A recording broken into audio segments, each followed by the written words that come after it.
Hello students, this is Indrani Mathematics. இப்போ chapter number 5 coordinate geometry exercise 5.4 sum number 8 பார்க்கலாம்.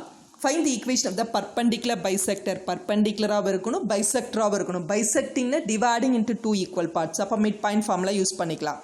Perpendicularனா slope கண்டுபிடிக்கிறதுக்கு -1/m use பண்ணிக்கலாம். Of the line joining the points இந்த ரெண்டு பாயிண்ட்ஸ்க்கும் okay இந்த ரெண்டு பாயிண்ட்ஸ்க்கும் பர்பெண்டிகுலராகவும் இருக்கணும் பைசெக்டும் பண்ணணும். அப்போ இந்த பாயிண்ட் எனக்கு வேணும்னா mid point of AB okay இது ஏ இது பின்னு வச்சுக்கோ. Mid point of AB calculate பண்ணினா இது கிடச்சிரும். ஏபியோட ஸ்லோப் கண்டுபிடிச்சி பர்பெண்டிகுலர் லைனோட ஸ்லோப் ஃபார்முலா ஞாபகம் இருக்கு இல்லையா -1 ஸ்லோப் ஆஃப் ஏபி -1 எது பர்பெண்டிகுலர் ஏபி அதனோட slope. So -1 slope of AB தான் இந்த லைனோட ஸ்லோப். ஸோ ஸ்லோப் இருக்குது பாயிண்ட் இருக்குது. ஸ்லோப் பாயிண்ட் ஃபார்முலா யூஸ் பண்ணினா you will get perpendicular bisector. Okay பாருங்கள் கிவன் பாயிண்ட்ஸ் சார் ஏபி ரெண்டுமே கொடுத்துருக்காங்க. ஸோ இதுதான் என்னோட ஏ இதுதான் என்னோட பி. இப்போ பர்பெண்டிகுலர் பைசெக்டர் நம்மளுக்கு வேணும். அப்போ இந்த லைன் தான் பர்பெண்டிகுலர் ஆல்சோ பைசெக்டர். பைசெக்டர்னா ஏசியும் பிசியும் ஈக்குவல், இந்த டிஸ்டன்ஸும் ஈக்குவல். அப்போ சிங்கிறது மிட் பாயிண்ட் ஆஃப் ஏபி. அப்போ சிங்கிற பாயிண்ட்டை எடுத்துக்கலாம். அது எப்படி கண்டுபிடிக்க முடியும்? Mid point of AB. மிட் பாயிண்ட்டோட ஃபார்முலா என்ன? x1 + x2/2 y1 + y2/2. அப்போது -4 + 6/2 2 - 4/2.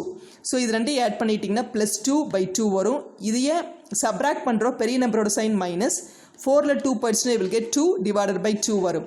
2 கேன்சல் ஆயிடுச்சுன்னா வில் கெட் 1 வரும். இங்கே 2 கேன்சல் ஆயிரும், வில் கெட் -1. ஸோ இந்த பாயிண்ட் எனக்கு தெரிஞ்சாச்சுன்னா பாசிங் த்ரூ ஒன் பாயிண்ட் தெரிஞ்சாச்சு. ஸோ இதனோட ஸ்லோப் நம்மளுக்கு வேணும். அப்போ என்ன பண்ணணும்? ஸ்லோப் ஆஃப் ஏபி கண்டுபிடிக்கணும். அடுத்தது பர்பெண்டிகுலர் லைனோட ஸ்லோப் கண்டுபிடிக்க போகிறோம். ஓகே இப்போ ஏபி எப்படி இருக்கும்? Perpendicular to CD. சி இது இப்படி தான் இருக்குது. இது ஏ இது பி, அடுத்தது இது சி இது டி. ஸோ இதை சிடிங்கிறத நம்ம பர்பெண்டிகுலர் பைசெக்டர். ஓகே அந்த சிடி எப்படி இருக்குன்னா ஏபிக்கு பர்பெண்டிகுலராக இருக்குது. அப்போ AB is perpendicular to CD. அப்போ ஸ்லோப் ஆஃப் ஏபி கால்குலேட் பண்ணுற ஃபார்முலா என்ன? y2 - y1 x2 - x1 ஏங்கிற பாயிண்ட்டு பிங்கிற பாயிண்ட்டை நம்ம கால் பண்ணிக்கலாம். இப்போ y2 - y1னா -4 - 2 டிவைடட் பை 6 மைனஸ் ஆஃப் மைனஸ்னா +4 ஆயிரும். ஸோ திஸ் இஸ் -6/10 கேன்சல் ஆயிடுச்சுன்னா வில் கெட் -3/5.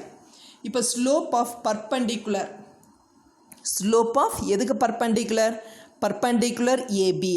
அதாவது ஸ்லோப் இது என்னன்னா this is nothing but slope of CD. So ஏன்னா நான் இதெல்லாம் வேண்டாம். ஸ்லோப் ஆஃப் சிடி ஆல்ரெடி சிடியை பற்றி நான் சொல்லிட்டேன். சிடி வந்து எப்படி இருக்குன்னா பர்பெண்டிகுலர் டு ஏபின்னு. So slope of CD equal to formula என்ன? -1 ஸ்லோப் ஆஃப் ஏபி. கரெக்டாக? பிகாஸ் இட் இஸ் பர்பெண்டிகுலருங்கிறனால. அப்போது ஸ்லோப் ஆஃப் ஏபியோட வேல்யூ -3/5. மைனஸ் கேன்சல் ஆயிரும், 5 மேலே வந்துடும், யூ வில் கெட் 5/3. அப்போ இதனோட ஸ்லோப் தெரிஞ்சாச்சு, சிங்கிற பாயிண்ட் தெரிஞ்சாச்சு. ஸோ ஒரு பாயிண்ட்டு ஸ்லோப் ஃபார்முலா யூஸ் பண்ண போகிறோம். So equation of perpendicular bisector. Okay, that is equation of perpendicular bisector CD. CDங்கிற லைன் தான் எனது பர்பெண்டிகுலராகவும் இருக்குது பைசெக்டராகவும் இருக்குது. So equation of perpendicular bisector CD is formula என்ன? y - y1 = m × x - x1. So y - y1க்கு பதிலாக -1 அப்போ +1 ஆயிரும். ஏன்னா y1ஓட வேல்யூ -1ங்கிறனால. தட் இஸ் எம்ங்கிறது என்ன? 5/3 இன்ட்டு எக்ஸ் மைனஸ் x1ஓட வேல்யூ என்ன? 1. ஸோ 3 லெஃப்ட்டுக்கு வரும்போது 3 × y + 1 = 5 × x - 1. bring it 3 inside. அப்போ இந்த ரெண்டு டேர்ம் கூடயும் 3யை மல்டிப்ளை பண்ணணும். இங்கே 5ஐ இந்த ரெண்டு டேர்ம் கூடயும் மல்டிப்ளை பண்ணணும். அப்போ 3y + 1 × 3 is 3 = 5 × x - 5 × 1. ஸோ எக்ஸுங்கிறது பாசிட்டிவ். எந்த சைடு? இது ரைட் சைடில் இருக்குது. ஸோ எல்லாத்தையும் ரைட் சைடு கொண்டு வந்துருங்க.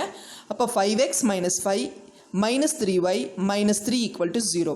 இப்போ 5x - 3y இது ரெண்டும் லைக் டேர்ம்ஸு, ரெண்டுமே same சைன்கிறனால -5 × 3 is 8 = 0, which is the equation of எதனோட ஈக்குவேஷன்? Perpendicular bisector CD.